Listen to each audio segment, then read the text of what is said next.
नमस्कार, स्वागत है आप सभी का देश देशांतर के आज के अंक में। मैं हूं आपके साथ अमृता चौरसिया। टोक्यो में 17 दिनों तक चलने वाला खेलों का महाकुंभ रविवार यानी कि 8 अगस्त 2021 को समाप्त हो गया। टोक्यो ओलंपिक में भारत ने 1 स्वर्ण, 2 रजत और 4 कांस्य पदकों के साथ अब तक के ओलंपिक का सर्वश्रेष्ठ प्रदर्शन किया, जिसमें एथलेटिक्स में स्वर्ण, वेट लिफ्टिंग में रजत, कुश्ती में 1 रजत 1 कांस्य, हॉकी में कांस्य, बैडमिंटन में कांस्य और बॉक्सिंग में कांस्य पदक शामिल है।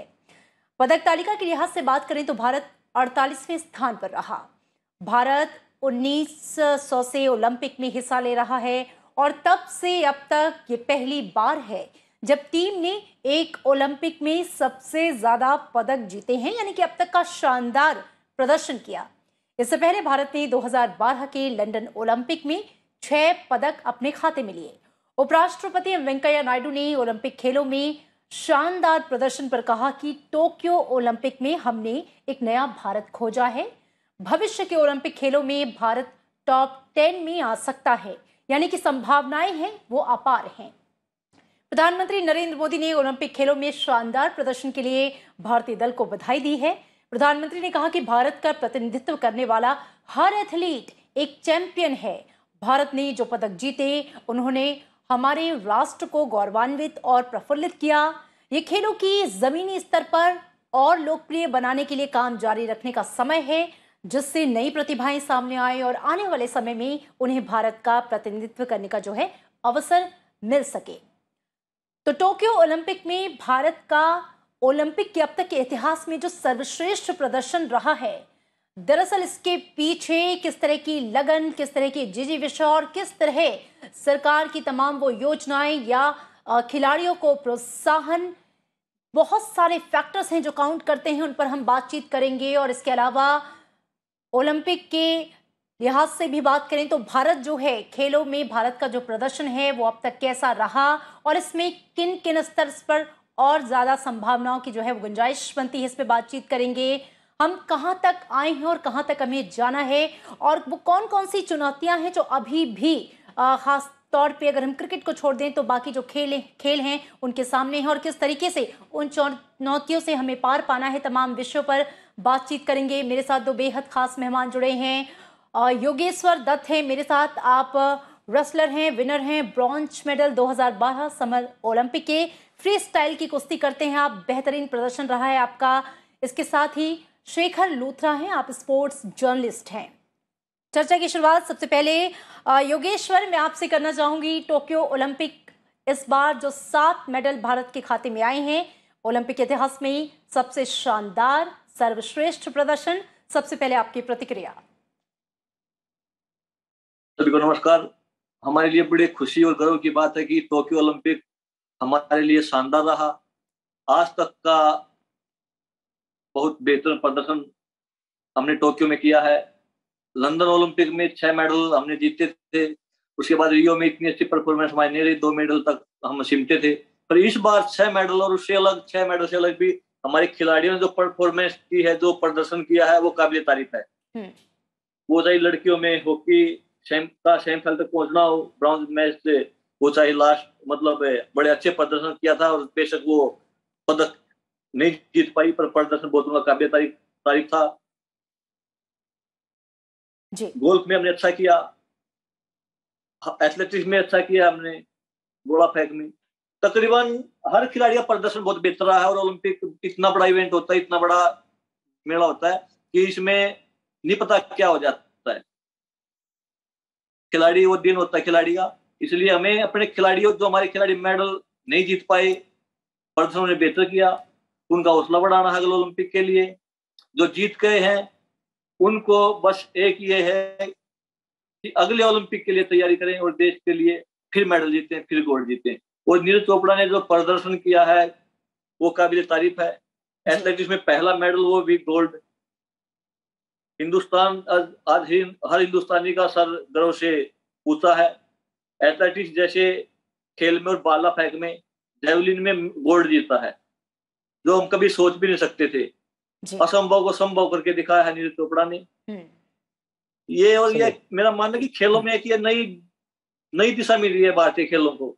नए युग की शुरुआत हुई है। अभी 4 साल भी 3 ही साल बचे हैं 2024 ओलंपिक को। और मेरा मानना है, मैं तो पहले भी ओलंपिक से पहले भी बोला था कि 6 से आगे बढ़ेंगे हम, 8 या 10 मेडल जीत सकते हैं। और वो किस्मत होती है, वो 8 तक नहीं, हम 7 मेडल जीत पाए, 8 या 10 मेडल तक हम नहीं पहुंच पाए। पर अगले ओलंपिक में, अब टोक्यो जा चुका है, अब अगले ओलंपिक की तैयारी हमारे खिलाड़ी, मेरे को पता है क्योंकि मैंने खुद 4 ओलंपिक खेले हैं। ओलंपिक खत्म होते ही अगले दिन से या हमारी तैयारियां स्टार्ट हो जाती थी। खासकर मैं कुश्ती की बता रहा हूँ, सभी पहलवानों हैं और जो और खिलाड़ी हैं उन्होंने भी अपनी तैयारी अभी से स्टार्ट कर देंगे वो अगले ओलंपिक के लिए, मेरा मानना है। और तभी बेहतर प्रदर्शन हम कर पाएंगे। और जिस तरीके से प्रधानमंत्री नरेंद्र मोदी जी ने सभी खिलाड़ियों से ओलंपिक में जाने से पहले बात की, जूम मीटिंग के तहत वो ओलंपिक में सबसे बात की और कनेक्ट रहे हर खेल से, यह बहुत बड़ी बात है। खिलाड़ियों का ओलंपिक से पहले हौसला बढ़ा, उनका आत्मविश्वास बढ़ा कि हमारे देश के प्रधानमंत्री हमसे बात की है, हमारा हौसला बढ़ा है। और वहां भी जीत हो या हार, उसके बाद भी बात की, हॉकी की लड़कियों से बात की उनको हारने के बाद में। यह चीज एक मोटिवेशन देती है, आत्मविश्वास देती है कि हम आगे अब अच्छा किया तो आगे और अच्छा करेंगे, अगर हमने हमारी परफॉर्मेंस कोई कमी रही है उसको सुधारेंगे और आगे और अच्छा करेंगे। और पूरे 130 करोड़ हिंदुस्तानियों की नजरें हमारे खिलाड़ियों पर रही है ओलंपिक में। और योगेश्वर, तमाम सवाल हैं जिस पे है। आगे भी आपसे चर्चा करेंगे। खिलाड़ियों के प्रदर्शन को लेकर जो पीछे की तैयारी है वो किस तरीके से होती है या होनी चाहिए, और क्या संभावनाएं हैं, तमाम विषयों पर आपसे बातचीत करेंगे। शेखर लूथरा, आपको मैं चर्चा में शामिल करना चाहूंगी। आप एक बड़े स्पोर्ट्स जर्नलिस्ट हैं, आपकी पैनी निगाह होती है इन खेलों पर, इसके हर दाव पेच पर। खासकर अगर मैं टोक्यो ओलंपिक की बात करूं तो कई मायनों में इतिहास रचा गया। 121 साल में पहली बार किसी भारतीय ने एथलेटिक्स में स्वर्ण जीता, पदक जीता, वो भी स्वर्ण से शुरुआत हुई। हॉकी में 41 साल बाद पदक जीता गया है, साथ ही 8 साल बाद कुश्ती में 2 पदक आए हैं। कई मायनों में इतिहास गढ़ा गया। मैं चाहूंगी कि आप इसका आंकलन, इसकी शुरुआत करें, इसके आंकलन से। देखिए, जैसे योगेश्वर ने कहा, ये हिस्टोरिक मोमेंट है। जेवलिन में जो हमने किया ये हमारी गेम ही नहीं है। जेवलिन में तो योगेश्वर तो खैर ओलंपियन रहे हैं, मैं भी करीब 27 साल से मैं ओलंपिक्स भी कवर कर रहा हूँ, बाकी गेम्स भी कर रहा हूँ। जेवलिन से तो किसी को भी उम्मीद नहीं थी। पहली उम्मीद जगाई वो भी नीरज चोपड़ा ने, जब वो वर्ल्ड चैंपियनशिप जीते थे। और उसके बाद से जूनियर हमारे बहुत चैंपियन बनते हैं अगर आप देखें, लेकिन जूनियर से सीनियर की जो छलांग होती है वो छलांग लगाते लगाते बहुत से फिसल जाते हैं। लेकिन यहाँ इन्होंने छलांग ही नहीं लगाई। इन्होंने ये दिखा दिया कि अगर मेहनत करते रहे, अगर अच्छी सपोर्ट जिस तरह से चाहे गवर्नमेंट हो चाहे कॉर्पोरेट्स की हो, अगर आपको पूरी तरह से मिले तो आप कमाल कर सकते हैं।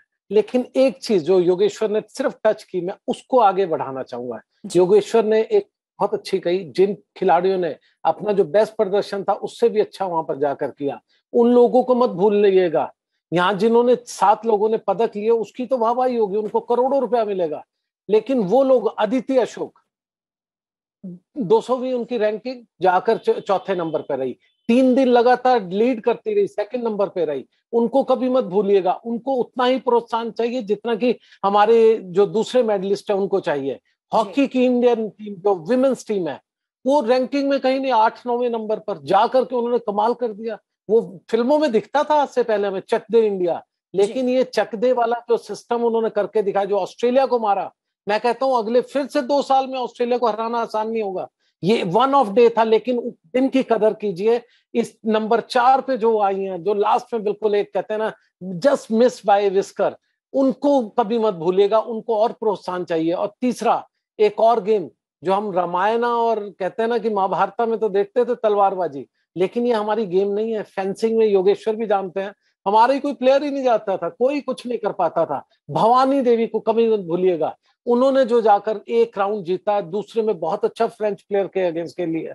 यहां से भी मोटिवेशन बच्चों को मिलनी चाहिए, उनको भी उतना ही प्रोत्साहन देना चाहिए। और उनको इस स्कीम ऑफ थिंग्स में जब आप इनामों की घोषणा करें तो इन 3 चीजों को कभी मत भूलिएगा। जी, बिल्कुल सही बात है योगेश्वर। ओलंपिक में पदकों की संख्या में तभी इजाफा होगा जब देश में जमीनी स्तर पर गंभीरता से काम होगा। अगर हम खेलों की बात कर रहे हैं और ओलंपिक में ज्यादा से ज्यादा पदक लाने की बात कर रहे हैं, अगर हम टोक्यो ओलंपिक में भी देखें तो जो ज्यादातर खिलाड़ी थे, करीब 80% वो गांव से हैं या छोटे शहरों से हैं। योगेश्वर, आप भी हरियाणा के गांव से आते हैं। मैं ये समझना चाहूंगी कि जब हमारे खिलाड़ी पदक जीतते हैं या बड़ा नाम करते हैं तो उन पे इनामों की बारिश होती है, और चूंकि वो अपने मेहनत से अपने बलबूते अपनी पहचान बनाते हैं और वो कहीं ना कहीं दूसरे खिलाड़ियों के लिए प्रेरणा के स्रोत बनते हैं। लेकिन एक बहुत ज़रूरी चीज़ की शुरुआत से ही, ज़मीनी स्तर से ही, हर गांव के छोटे से कस्बे से ही उन हीरो की, उन खिलाड़ियों की पहचान की जाए जिनमें वो स्टिंक्ट हैं जो देश को पदक दिला सकते हैं, और उस स्तर पर उन्हें माजा जाए, उनके लिए वो सारी सुविधाएं मुहैया कराई जाए। ये कितना ज़रूरी है और इसकी कितनी आवश्यकता आप महसूस करते हैं योगेश्वर? देखिए, मैं कभी से मतलब काफी लगभग 2004 ओलंपिक पहली बार मैं खेला था, और तभी से मैं बोलता रहा हूँ कि मेडल गांव में है, मेडल उनको तलाशी है, उनको निखारी है, वो ये नहीं पता है गोल्ड है, सिल्वर है, ब्रॉन्ज है, पर गांव देहात में है मेडल। जितना ग्रास रूट पे हम काम करेंगे उतने तभी हमारे मेडल बढ़ेंगे। अभी हम लोग बोलते हैं 130 करोड़ की पॉपुलेशन है, मेडल मेडल नहीं आते। बात पॉपुलेशन से मेडल नहीं आते, मेडल आते हैं सिस्टम से, मेडल आते हैं ध्यान देने से। हमारे गांव देहात में ग्रास रूट, कोई कहीं भी हो, ग्रास रूट पे आप देखिए, किसी भी खेल में देखिए, इतनी ज्यादा प्रतिभाएं आप देखोगे तो मतलब आपकी आंखें फटी की फटी रह जाएंगी। पर वो प्रतिभाएं कुछ ही शायद इस मुकाम तक पहुंच पाती हैं। कोई आर्थिक तौर पे कमजोर होता है, कोई डॉक्टरी सुविधा नहीं होती, कहीं पे ग्राउंड अच्छे नहीं होते, सुधार हुआ। पर अगर हमने ओलंपिक में विश्व के पहले 10 देशों में आना है, विश्व खेलों की विश्व शक्ति बनना है, महाशक्ति बनना है, तो हमें जहां पे मेडल है उनको निखारना होगा। हमारे मेडल गांव में है, गांव में शुरू होते हैं, वहीं दम तोड़ देते, पता नहीं लगता। ये तो एक वो बात होती है, जैसे एक खेत में आप बीज डाल दो, कुछ तो बेल, कुछ तो फल वो अच्छे होंगे, फल वो चीजें हैं ये। हम ज्यादा बीज कैसे अच्छे बनाए, हम ज्यादा फलदार पौधे कैसे बनाए, वो चीजें हैं। हमें गांव में जितना हम फोकस करेंगे उतना अच्छा है। कैंप तक पहुंचने के बाद सरकार हर सुविधा देती है, जूनियर कैंप हो या सब जूनियर हो या सीनियर में बात कोई दिक्कत नहीं रहती खिलाड़ी को। उसको अच्छा डॉक्टर मिलता है, अच्छा फिजियो, वो अच्छी डाइट मिलती है, अच्छा कोच मिलता है, बाहर ट्रेनिंग का खर्च भी पूरा होता है। पर जो गांव में जो 12 साल 14 साल 15 साल तक बच्चा जो प्रैक्टिस करता है, अगर वहीं से ग्रास रूट पे अगर ये सुविधा मिले, तो आज मेरा मानना है कि मेडलों की गिनती करना मतलब वो हो जाएगा, इतने मेडल आएंगे हमारे हर रोज के, मतलब गिनती लगी रहेगी हमारी। Absolutely, absolutely. तो आप किसी गांव में जाके देखिए कितनी प्रतिभाएं हैं, बिना केयर के वो दम तोड़ती हैं।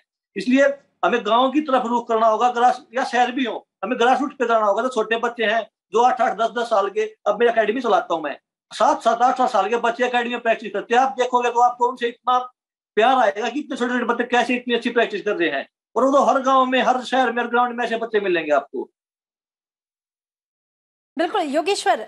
शेखर, आप बहुत मुस्कुराहट के साथ और अपनी पूरी एनर्जी के साथ सहमति जता रहे थे जो भी बातें योगेश्वर ने कही, कि गांव के हर कोने, हर गली में इस तरह की प्रतिभाएं हैं, और दरअसल इन सभी प्रतिभाओं को अगर इकट्ठा कर लिया जाए, इनको निखारा जाए, इन्हें वो सुविधाएं दी जाए जिनकी ज़रूरत है, इनको और सजाने और संवारने में, तो शायद मेडल्स की झड़ी लग जाएगी। शेखर, कितनी ज़रूरत है और क्या इस स्तर पर अभी काम हो रहा है, और हो रहा है तो कितना, और अभी और कितना काम किए जाने की जरूरत है?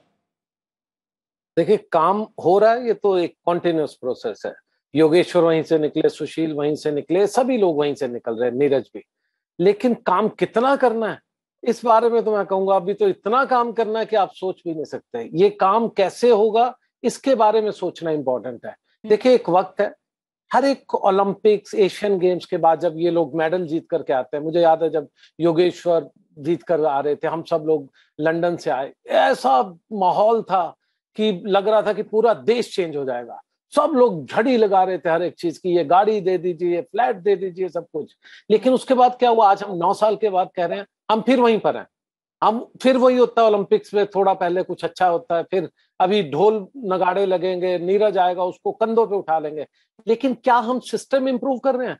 पैसा योगेश्वर को आप दे दीजिए, 10 20 50 करोड़ कुछ भी दे दीजिए, नीरज को दे दीजिए, पर क्या उससे बाकी बच्चों का भला होगा? मैंने यही कहा था पहले भी कि हमें ग्रास रूट लेवल, जिसकी योगेश्वर बात कर रहे हैं, बच्चों का ध्यान कैसे रखेंगे, बच्चों तक स्कीम्स को कैसे ले जाएंगे। आप सीनियर बन गए, आप जूनियर लेवल पर एक अच्छे लेवल पर आ गए, आपको डाइट अच्छी मिलेगी। लेकिन एक गरीब के बच्चे को, योगेश्वर जब पुराने वक्त की अगर याद करें, ये अकेले योगेश्वर नहीं रहे होंगे अपने अखाड़े में, योगेश्वर जैसे 5-7 वहां पर अच्छे रहे होंगे, उनमें से 3-4 फेड आउट कर गए, एक आधा कोई जूनियर आए और योगेश्वर ऊपर चला गया। क्या हम उन 5-7 को इकट्ठा नहीं ला सकते? क्या हम सब पर ध्यान नहीं रख सकते? तो ये चीजें हैं जिसको, जैसे पहले का प्रधानमंत्री बहुत ध्यान रख रहे हैं, कनेक्ट कर रहे हैं। लेकिन ये मत भूलिएगा, प्रधानमंत्री को अकेले से ये सब कुछ ट्रैक नहीं कर सकते। ना तो यूएसए में कोई ओलंपिक फेडरेशन है, ना कोई बड़े देशों में ओलंपिक फेडरेशन है। वहां कहने की एक सिस्टम है जिसके थ्रू स्टेट्स और जो एसोसिएशन वो ध्यान रखती है बच्चों का। यहाँ पर उस चीज की जरूरत है। योगेश्वर, आप कुछ कह रहे थे, बताइए। हाँ जी, मैं यही बोल रहा था। और जब भाई साहब ने बात बोली शेखर जी ने कि मेडल आते इतना हो जाता है कि पूछो मत, इतना पूरा देश मान सम्मान करता है, सिरा खोए बैठाता है। पर वहां तक पहुंचाने के लिए कितनी मेहनत, कितना संघर्ष करना पड़ता है, वो चीजें हमें देखनी है कि वहां तक बच्चा आएगा कैसे। अब जैसे शेखर जी ने मेरे बारे में बोला, मेरे गांव की बताता हूँ कि हम लगभग 10 बच्चे थे मेरे गांव में ही, जो हम बिल्कुल बराबर थे। एक दो तो मेरे से तगड़ा भी था जब हम छोटे छोटे। उसके बाद मैं फिर सत्रह स्टेडियम में आया, मैं और सुशील थे। हमारे 50 बच्चे, हमारे साथ के 50 बच्चे थे। 50 बच्चे बहुत होते हैं, उसमें से हम 2 निकले। अभी 200 बच्चे स्टेडियम में लगा लो, 200 बच्चे होंगे, 100 बच्चे अकेडमी में मेरी, और हर गांव में वो जो बच्चे हैं छोटे, उनकी अलग चीजें रहेंगी। इसलिए सब में ज्यादा दिक्कतें हैं वो है गांव में, गांव देहात में। क्योंकि तकरीबन खेल है जो ये जो जितने भी ये हार्डवर्क खेल हैं, ये गरीब परिवार, मध्यम वर्गीय परिवार से करते मिलेंगे आपको। किसी भी खेल को आप उठा लीजिए, बॉक्सिंग को उठाइए, कुश्ती को उठाइए, हॉकी को उठाइए, आप इनकी स्टोरी पढ़ते भी होंगे। एथलेटिक्स को देख लीजिए आप, वहां पे कुछ 1-2 बच्चा निकल जाता है और प्रतिभा वहां पे दम तोड़ देती है। उनको अपना भविष्य का भी नहीं पता कि हमारा भविष्य कैसा होगा, चिंतित रहते हैं वो। कुछ माँ बाप रिस्क लेके अपने बच्चे को अखाड़े में छोड़ते हैं या किसी और गेम में डालते हैं, कर्जा उठाते हैं। वहां पर जो सिस्टम ठीक होगा तो हमारे मेडल बढ़ेंगे। एक चीज योगेश्वर के साथ में जरूर जोड़ना चाहूंगा, बताइए। देखिए, बच्चे जो प्रतिभाएं हैं वो नीचे क्यों दम तोड़ती है। मुझे याद है मैं जब एनआईएस कर रहा था 92-93 में, मैंने बहुत सी प्रतिभाएं देखी, ट्राइबल एरियाज के लोगों को देखा। वो उनको 12-13 साल में सरकार उठाती थी। ऐसा नहीं है सरकार कोई कमी कर रही है, सरकार उठाती थी। जब वो 16-17 के होते थे, उनके गरीब माँ बाप वो कहते थे बेटा रोजी रोटी तो है नहीं, तुझे तो डाइट मिल रही है, घर पे भूखे मर रहे हैं, क्योंकि कोई मजदूर का बेटा है, कोई दिहाड़ी कर रहा है, कोई कुछ कर रहा है। तो उसके बाद क्या होता था, वो घर जाते थे वापस, किसी बच्चे की शादी हो जाती थी जल्दी, किसी बच्चे को दिहाड़ी पे लगा दिया जाता था, किसी को होमगार्ड में भर्ती करवा देते थे। मैंने ऐसे केसेस अपने सामने करीब करीब 1 दर्जन से ज्यादा देखे हैं।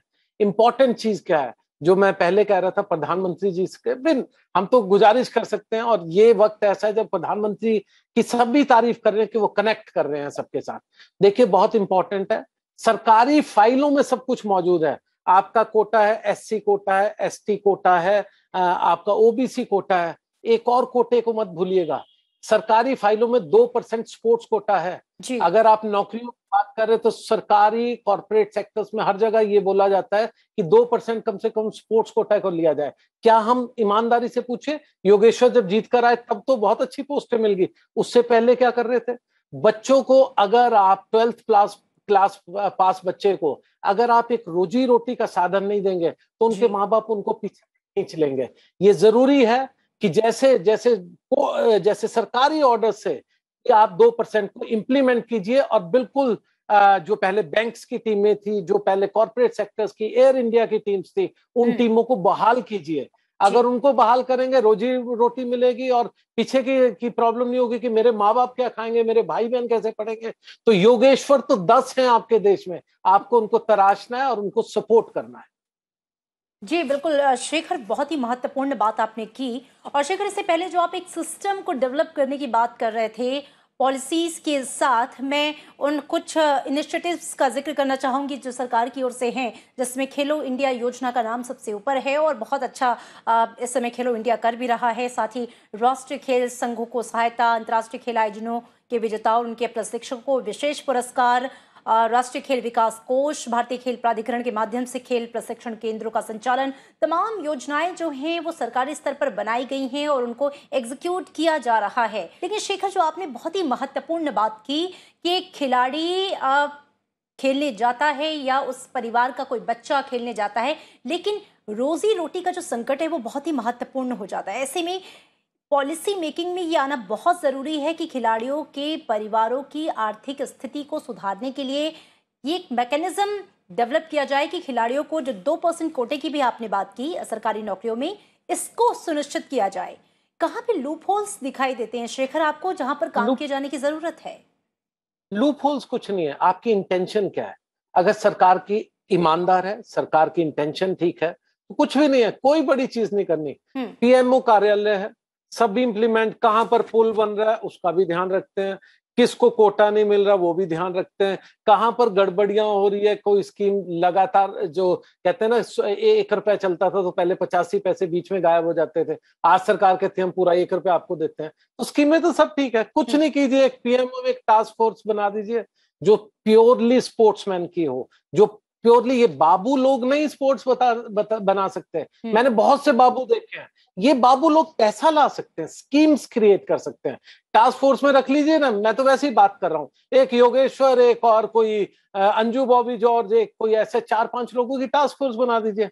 और जब ये लोग आएंगे ना जो नीचे से उठे हैं, जिनको मालूम है इनके पास तो पैसा है, ये तो बिल्कुल सिक्योर है, इनके बच्चे भी सिक्योर हैं, इनको पूरी इज्जत दे रहे हैं, जहां ये जाते हैं रेड कारपेट वेलकम होता है कि अरे ये योगेश्वर आ गए, लेकिन इनको मालूम है योगेश्वर कैसे बने। ये तो ऐसे ऐसे लोगों की एक टास्क फोर्स बना दीजिए पीएमओ में, उनको बोलिए ये लीजिए जी, ये हिस्सा आपके, 5 जोन बनाए आपके यहाँ, चलिए एक एक जोन के आप करेंगे और दीजिए हमें रिजल्ट। नहीं रिजल्ट देते तो इनको 4 साल बाद 5 साल बाद बाहर कर दीजिए, और अगर रिजल्ट है तो इनसे पूछिए, इनसे पैसे के एलोकेशंस करवाइए और इनसे उन जो स्कीम्स बनी हुई है, जो बड़ी बड़ी स्कीमों का नाम लिए, उन स्कीमों को इम्प्लीमेंट ईमानदारी से करवाइए। जी बिल्कुल। योगेश्वर, आप कुछ ऐड करना चाहते हैं, बताइए।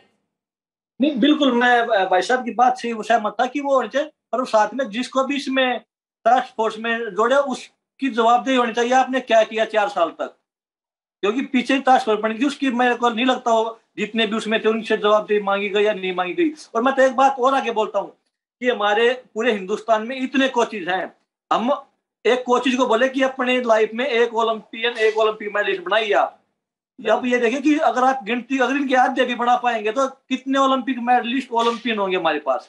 ये जो कोचेज लगे हुए हमारे दिन रात लगे रहते हैं, तो उनकी जिम्मेवारी उनकी भी बनती है कि मैं अपनी जिंदगी में एक ओलंपिक मेडलिस्ट तो बनाऊं।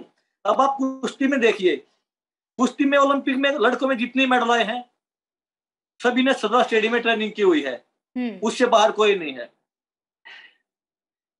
कुश्ती में कितने कोचेज हैं, वो एथलेटिक्स में कितने, हर जगह बॉक्सिंग में कितने कोचेज हैं। वो जवाबदेही जब तक नहीं होगी जब तक कुछ नहीं होगा। हर देश अपने कोच से, अपनी फेडरेशन से जवाब मांगता है कि आपने क्या किया। ये चीज हिंदुस्तान में भी होनी चाहिए। जब तक एक प्रेशर नहीं होगा, जब तक कुछ करने का एक दबाव भी बहुत जरूरी है।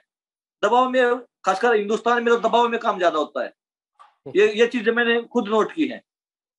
बिल्कुल बिल्कुल योगेश्वर, जैसा कि आप कह रहे हैं कि प्रतिभाओं को निखारने की, खिलाड़ियों को सामने लाने की जवाबदेही जिनके ऊपर है, उन्हें अपनी जवाबदेही सुनिश्चित करनी होगी और समय समय पर उसे क्रॉस चेक किया जाना भी बहुत जरूरी है, उस पर पैनी निगाह बहुत जरूरी है।